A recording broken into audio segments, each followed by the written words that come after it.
Being a relatively new chief executive and then having a new board form, and also being in a phase where the regulatory change has landed and we're into implementation, brings all of that into a more constructive, forward-focused phase that can be positive, and we can look at the strategic future that we want for the industry, that we want to be able to make a positive impact on people, both the people that work in our industry but also the general public.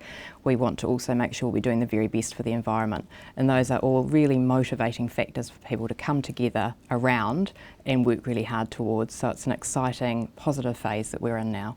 I'm incredibly excited by the way that Raewyn has joined the Food and Grocery Council as the new chief executive. She's brought an incredible energy. She's apolitical, she's incredibly strategic, and has an incredible network within the various organs of government which the Food and Grocery Council interacts. I think it's really important to have strong connections across a range of different groups. Firstly, you've got ministers. You need to have a really strong, trusted relationship where you're bringing good evidence and good arguments to the discussions that you're having with ministers and representing your members really well.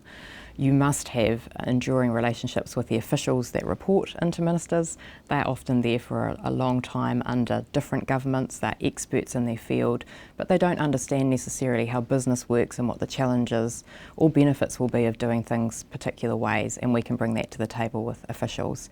Of course, working really closely with our members, the experts that work in the companies that I represent, it's absolutely key. They will always know far more about these things than I will. I need to listen really carefully and be a really honest broker of what they're telling me.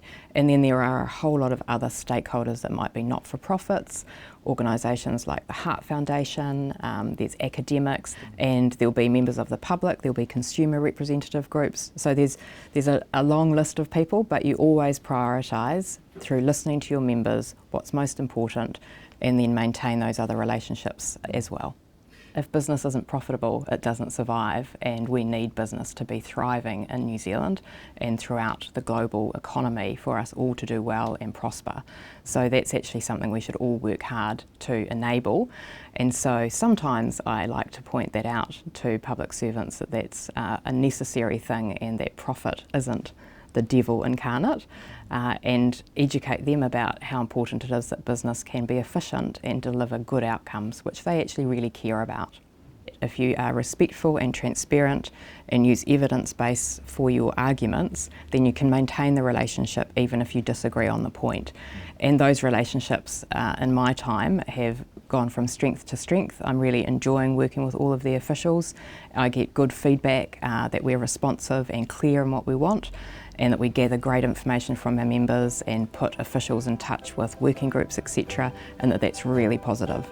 Our top 3 priorities are the competition reform, sustainability and carbon emissions, and health and nutrition and outcomes for people in that area.